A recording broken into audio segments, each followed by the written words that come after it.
host, Ashley Little, as she welcomes her guest to the table.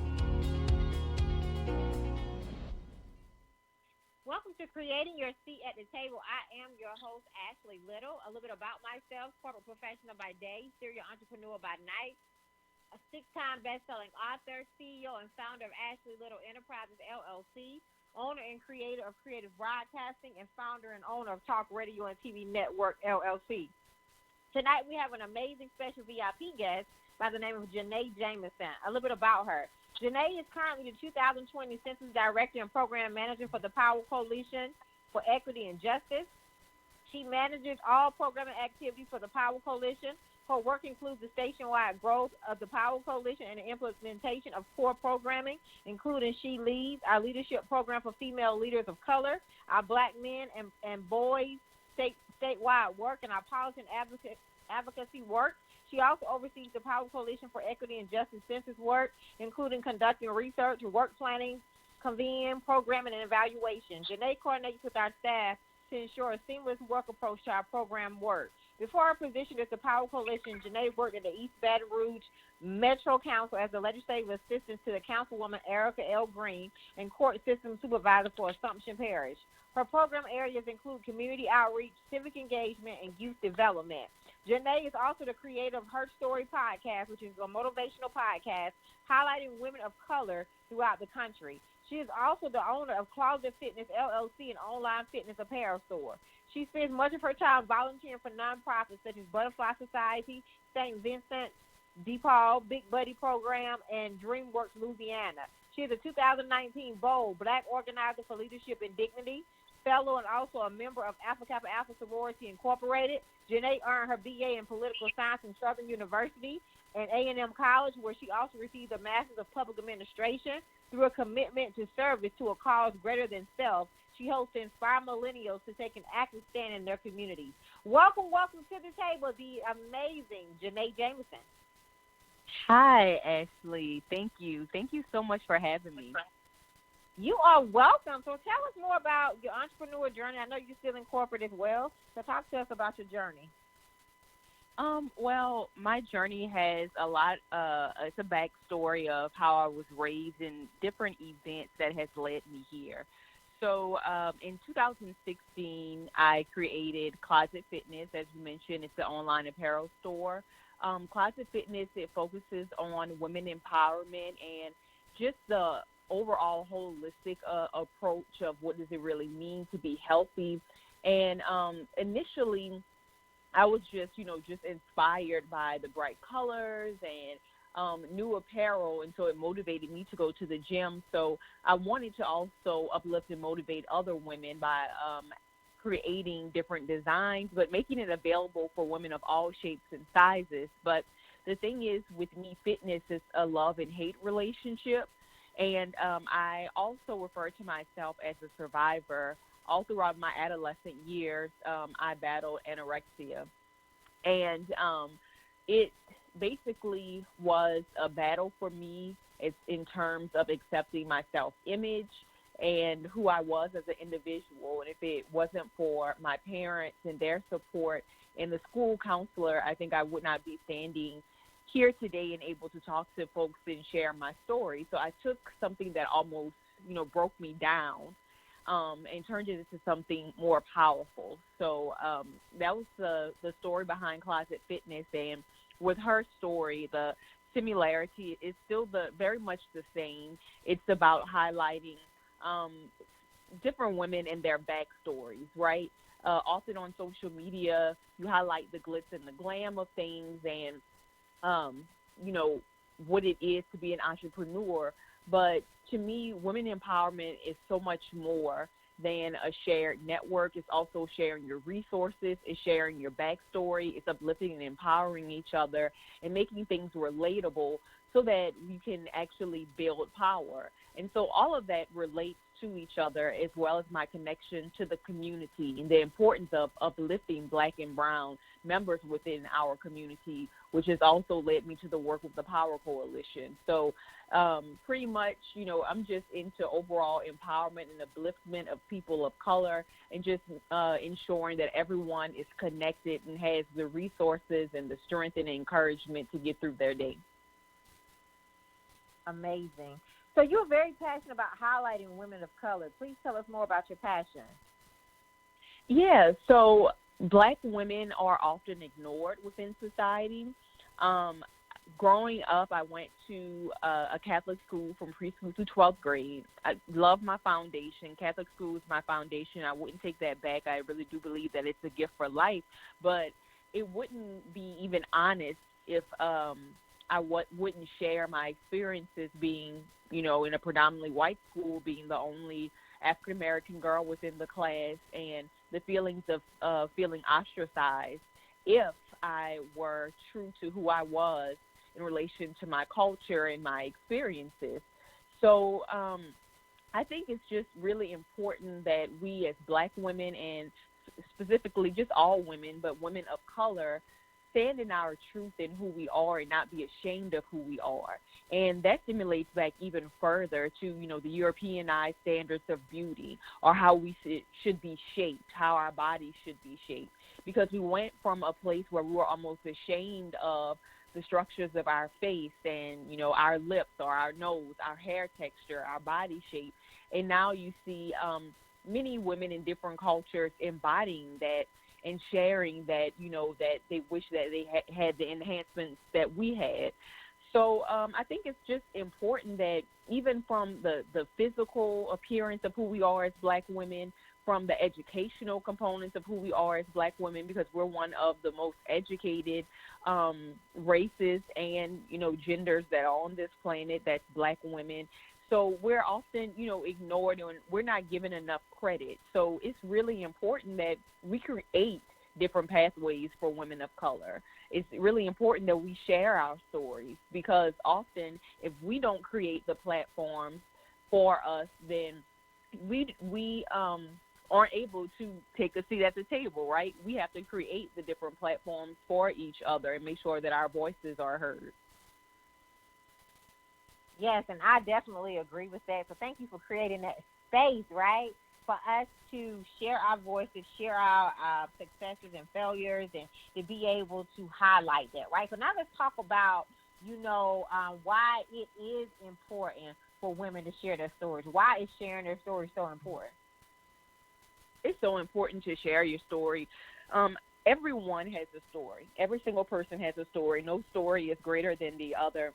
And relatability and shared stories, shared experience can really help someone and can really uplift someone, and even just help them get through different situations in life.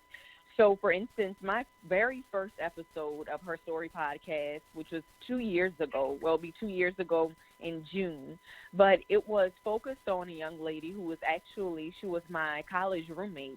And I saw her briefly, highlight some situations in her life, giving little snippets of her battle with ovarian cancer and, trying to conceive and have a child. And it was just something that really did resonate with me. Although I am single, I don't have any children, I knew that other women and some friends that were very close to me that were going through the very same situations, right? The ovarian cancer and infertility issues. And so a lot of times you just don't hear women being so transparent and vulnerable.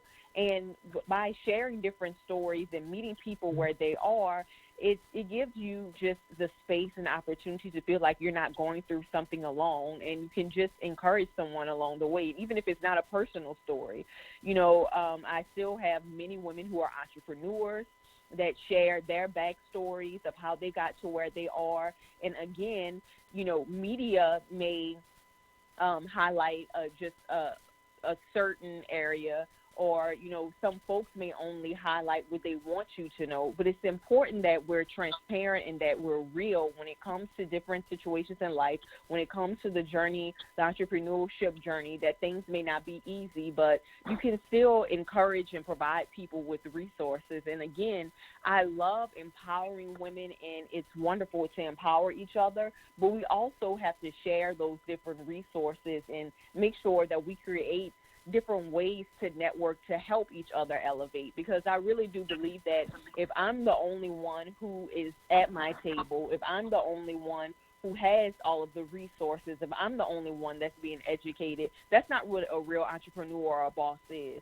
It's when you're able to share those and that people can actually build and network from the resources and the things that you have, is when you really elevate and level up to be a boss. Yes, I agree, and I definitely agree with that.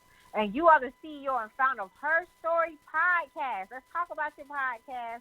Let's talk about how people can listen and get involved and be on the show, all that good stuff, and support. Yeah, most definitely. So I am the creator of Her Story Podcast. You can listen on Apple Podcasts. I am also on Google Play. I'm also on SoundCloud. You can follow me on Instagram. I'm at herstory_podcast. And my store is also, my Instagram handle for my store is at closet with a K, KLOSET_fitness. And you can find me at closetfitness.com. Yeah, so make sure you support her amazing podcast. Make sure you follow her. Make sure you figure out how you can be a guest as well. I am working with her on it actually tomorrow, so I'm excited about that. And I'm loving the fact, Janea, that you're creating that space for women of color to, like I stated before, share their stories and be able to help other women. So where do you see Her Story? Because it's an LLC, correct? It's a Right. LLC as well. Mm-hmm. So where do you see Her Story in the next 3 to 5 years? In the next 3 to 5 years, I really hope that Her Story can develop not only as a podcast, but just as a whole brand, right?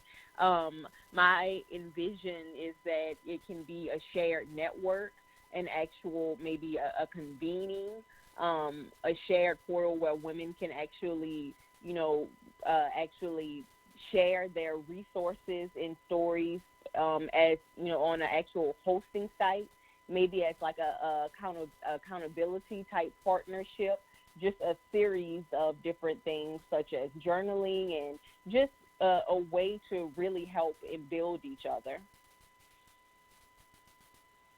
I love that. And so, you said you plan on helping it build and grow in the next 3 to 5 years. So what are some things you're looking to do with it? Or are you trying to do it as more of a speaking platform, or is it more going to be more like, just different women coming on to do, I guess, making it bigger, like a conference? Or what are your plans?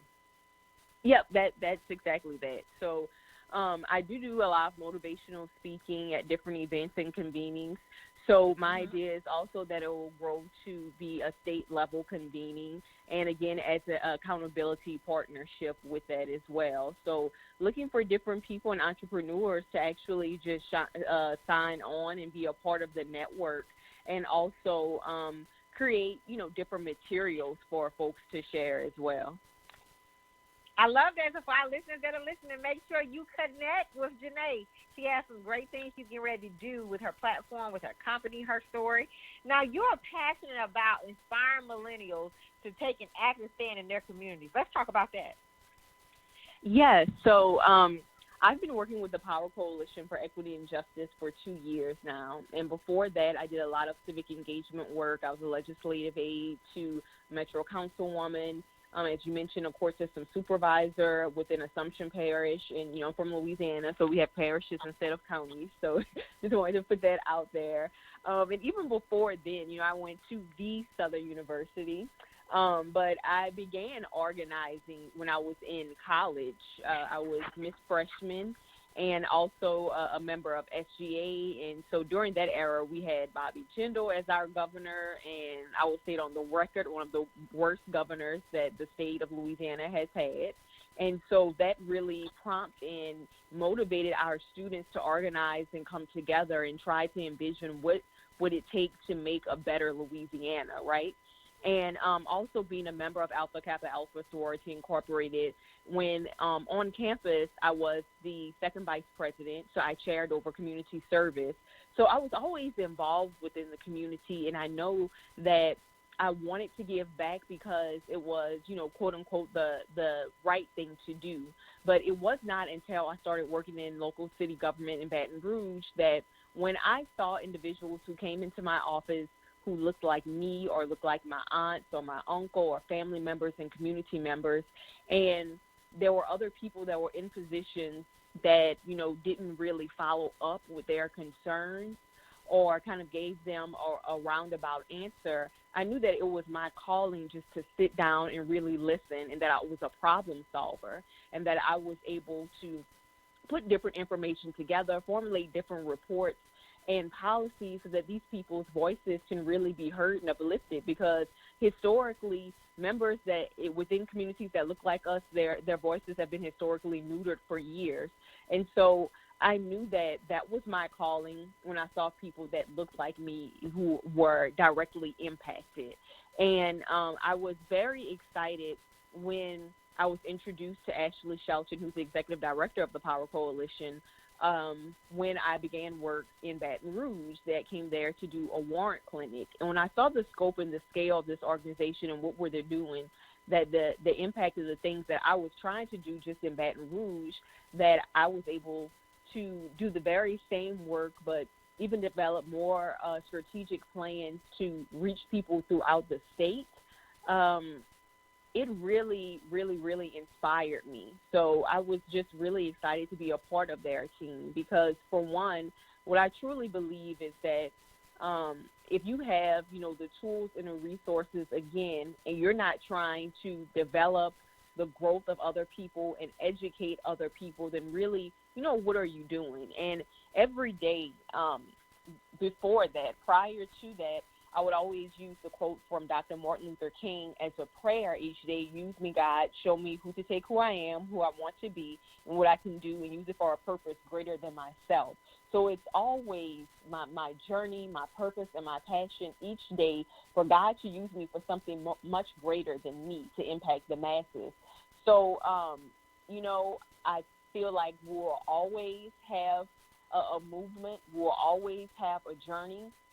Just looking at the facts of things that are going on right now in lieu of COVID-19, right? When I look at the state of Louisiana, this is my lifelong state where I was born and raised. We are a makeup of a diverse people. We have an amazing culture, amazing food, amazing music, but it's the very same people who make up this amazing culture who are the most vulnerable to pandemics, to disasters, and all of those things. And even speaking of COVID-19, there was an article that was released just earlier this month that 70% of those deaths, the death rate within Louisiana were Black Americans. So that really it sticks out to me. It's a calling for me to try to develop different policies and pathways to try to help our people, to educate our people, and the importance of just building power throughout the state through voter education and through civic engagement, as well as that connects to the census. Because in spite of everything that's going on, you can't mention COVID-19 without census awareness because they all connect to each other. The data that's used for the census helps determine federal aid for many of the things that we need right now, such as PPE, such as the ventilators, such as additional resources for unemployment, for food security, for income security. All of these things are connected together. So if our people aren't educated, if the community isn't aware, we'll always be kind of like in this dark hole. Specifically, again, Louisiana, because we typically rank the bottom of the barrel across every quality of life. People come to New Orleans for a good time and for tourism and for fun, but the people are actually suffering. So it's very important for me to be an advocate and put these issues on the forefront and fight for our people, for our families, our communities, and, for myself. I love that, and I can tell that you're very passionate about it. So that is so important, right? And being and like you just said, with everything that's going on, it's even more important, right? That things you get the resources that we need, that we really get in and get involved, right? So Right. thanks for shining light there Oh yeah, most for definitely, most definitely. for our millennials and being able to stand on the front lines and work towards getting more involved in our community to be the change that we want to see. So you are also the CEO and founder of Closet Fitness LLC. So what inspired you to create Closet Fitness LLC? Well, yeah. So I mentioned earlier that my story for Closet Fitness was connected to my past experiences as a child, and connected to the past experiences of what society identified as to what beauty was. So I remember just like yesterday watching a movie on Lifetime, and it was focused on a girl who was a gymnast, right? She was high ranked in gymnastics, and she, of course, had to abide by a certain lifestyle, a diet, a shape, and all of those things, and she was bulimic. And when I saw this story, it was not so much as like a red flag for me. Me being very young and being a child and being naive of the image that I saw on TV, I saw it as a way out, that if she did this, then I would be able to do it, to fit into the societal standards of what beauty was. And this was very, very young. I was as young as probably 7 or 8 years old. This is like second or third grade, very young. And so I went through a phase where instead of bulimia, it was anorexia. I just simply starved myself. So my teacher, she would notice the pattern of every day during lunch period, instead of me going to the cafeteria, I would just go to the bathroom. And I wouldn't, force myself, of course, to regurgitate anything, but I would just sit there and just starve myself. Or even when I was at home, me being the only child, I will say that I was very spoiled. But if I said that I didn't want to do anything, my parents didn't really force me. So if it was just like meals or anything like that, I would just play around in food and say that I had enough. I would resort to like liquid diets and just drink like excessive like Gatorade or water or something like that to fill myself up. And I would wake up as early as 5 or 5:30 every morning and work out. And I can laugh about it now. I'm like, this was throwback, because this was Billy Blanks and Denise Austin. And if people are into fitness, they laugh because this is like really like, the 90s, right? These were two fitness gurus from the 90s who were very popular back then. But with all of this going on, it was a lot for me to come into the full acceptance of loving and accepting myself and who I was. So I will say I was very grateful for my village, right? Because my teacher realized this pattern, who called on the attention of my parents. My parents, who didn't realize that I'm taking this behavior to school, and that it's not just me, I'm quote unquote, I'm having enough in regards to me finishing my dinner, but I'm really not eating at all. And that, it was words of affirmations from my mother that I'm beautiful, that my nose isn't too big, my hair, the texture of my hair is still beautiful, to love yourself, that I'm smart, that I'm intelligent. So all of these words of affirmations and all of these things, and people actually taking interest to try to correct these unhealthy behaviors, it built me to who I was today.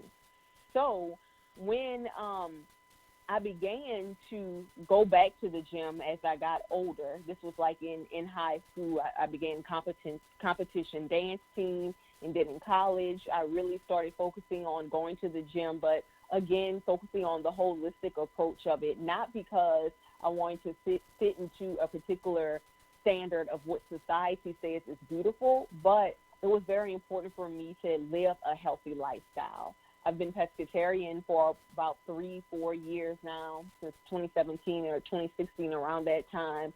But I just started taking the necessary steps to live a healthy life. So I knew that it was very important, But again, even when you see certain people on social media and on TV who are into fitness, you know, it's the one shape fits all type of figure, and it's not realistic backstories that come along with these individuals who are trying to influence people to go to the gym or whatnot. So it was important for me that when I developed Closet Fitness, that people knew who I was, who my story was, and why I'm actually going to the gym to work out. Not because I'm trying to look a certain way because society says that you should look this way, but because my past experiences of something that was a dark place for me turned into something positive, and I wanted to change the holistic approach of that. And it was also important that the sizes weren't just small, medium, large, which a lot of these standard boutiques are today, that the apparel, you know, they do go up to at least a size 3X in certain pieces. So it was just important for me just to try to encourage all women about the importance of taking care of yourself, taking care of your body, and you can still look cute doing it in the gym. I love it. I love it. So make sure you support and follow Closet Fitness LLC.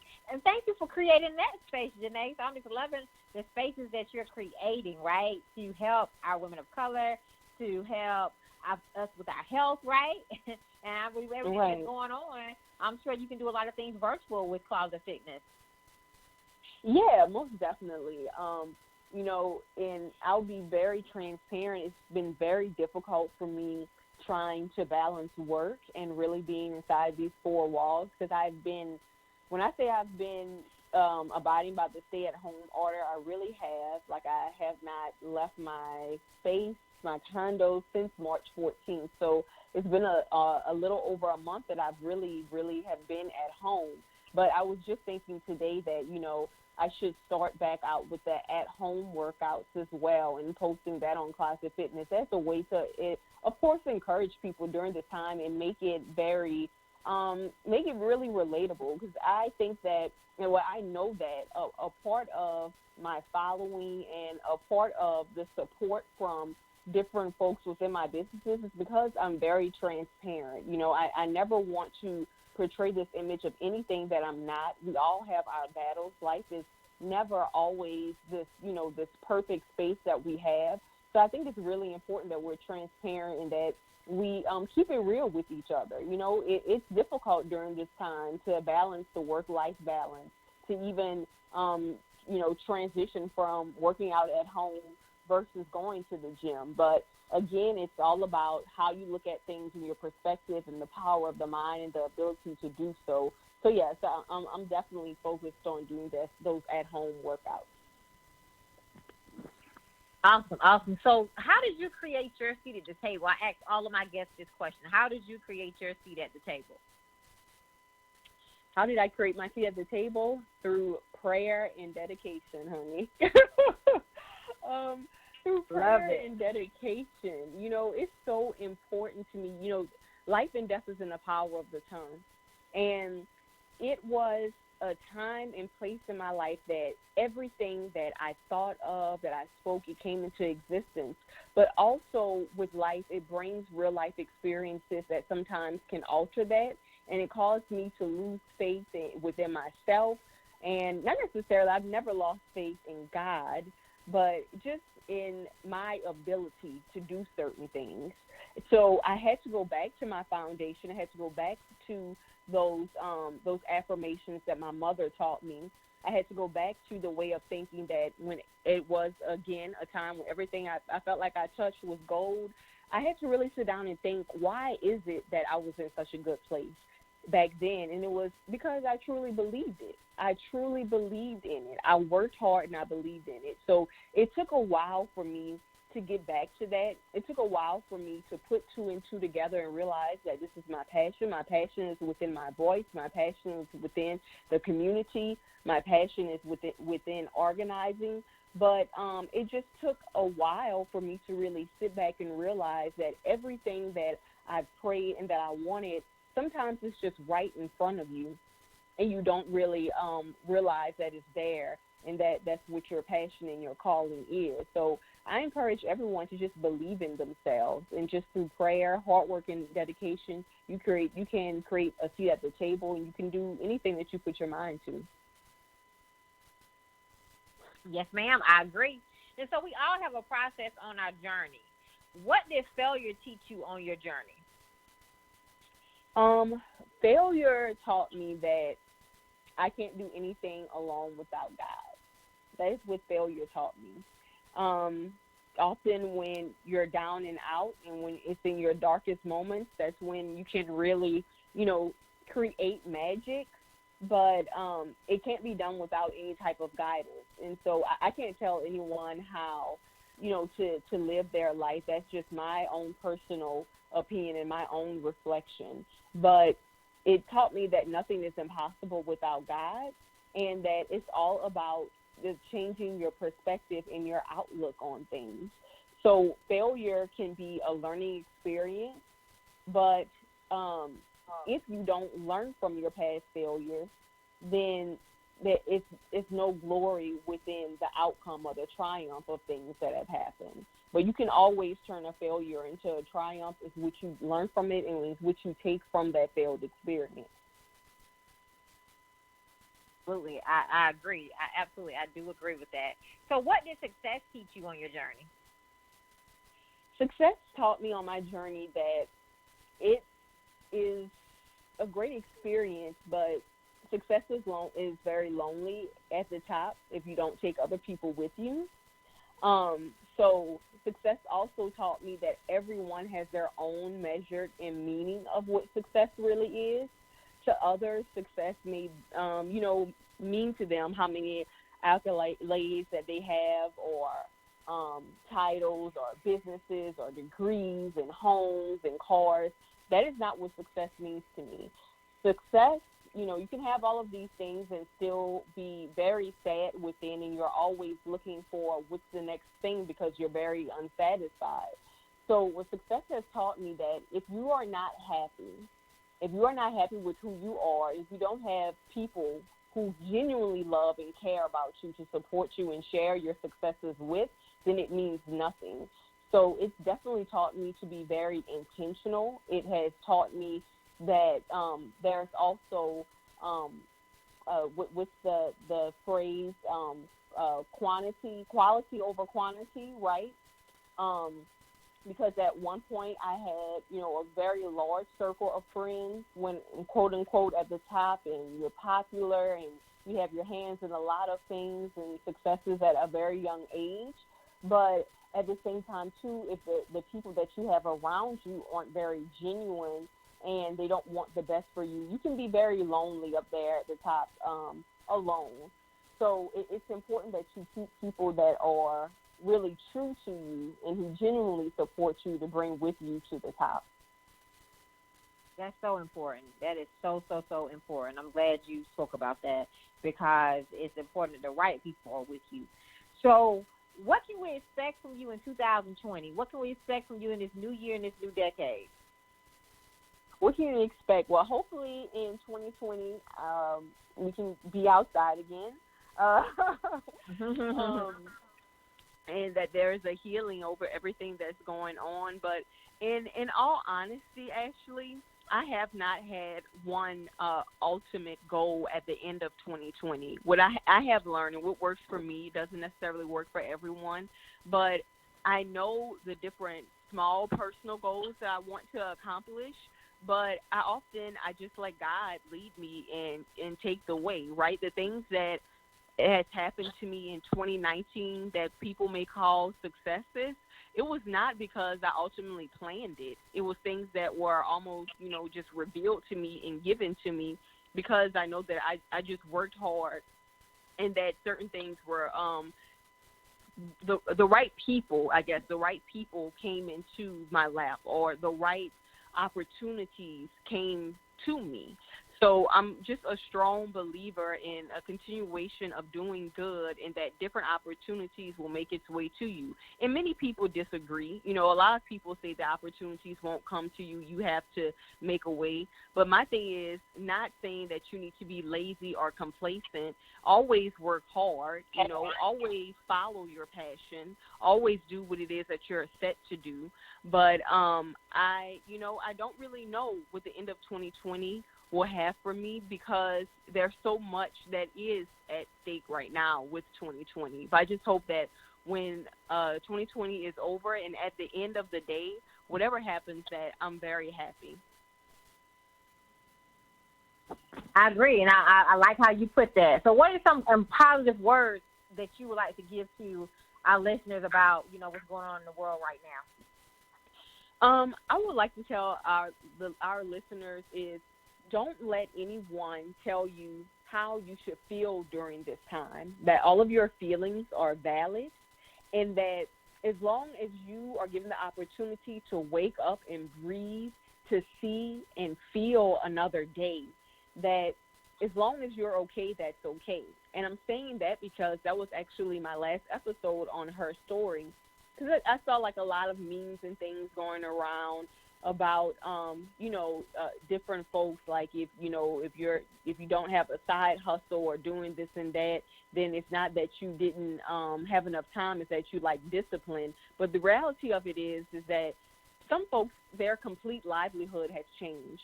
They have lost their mom, their dad, their aunts, uncles, children. So you can't tell someone how they should grieve or what they should do. So the only thing that I give is just that as long as you're given the opportunity to see another day, just take it. And it's okay to just be okay as long as you are just here, because there's so much that is going on right now. So as long as God has given you another day to see, just be thankful for that day and for what it is, and do whatever you have to do to get through that day as long as you're here. Love that. Love that, love that, love that. So will you please tell our listeners how they can follow you and support you on all social media platforms? Most definitely. You can follow me on Instagram. I'm at Janea, Janea _Claire, CLAIRE, 13 on Instagram. And on my personal page, you'll be able to see all of my platforms, my community work with the Power Coalition, my podcast, Her Story, and also Closet Fitness, my apparel store. So make sure you follow and support Janea on all social media platforms. She's definitely somebody to know and to connect with. Janea, thank you so much for coming to the table today, taking time out of your very, very busy schedule. This has been an amazing interview, and I can't wait to invite you back. Awesome. Thank you so much for inviting me, Ashley. And I'm really happy that we were able to connect, and I look forward to speaking to you as early as tomorrow. Yes, as early as tomorrow. So talk to you soon. Right. You have a good one. You too. I would like to give a special thanks to my intern, Sarah, from Tennessee State University, and my intern, Vontaria, from Winston-Salem State University. You all may follow me on Facebook at Ashley Little, and on Instagram at _Ashley A. Little. Thank you for tuning in to another episode of Creating Your Seat at the Table, where Ashley speaks with corporate professionals, celebrities, entrepreneurs, authors, and speakers who are transitioning or have transitioned to entrepreneurship.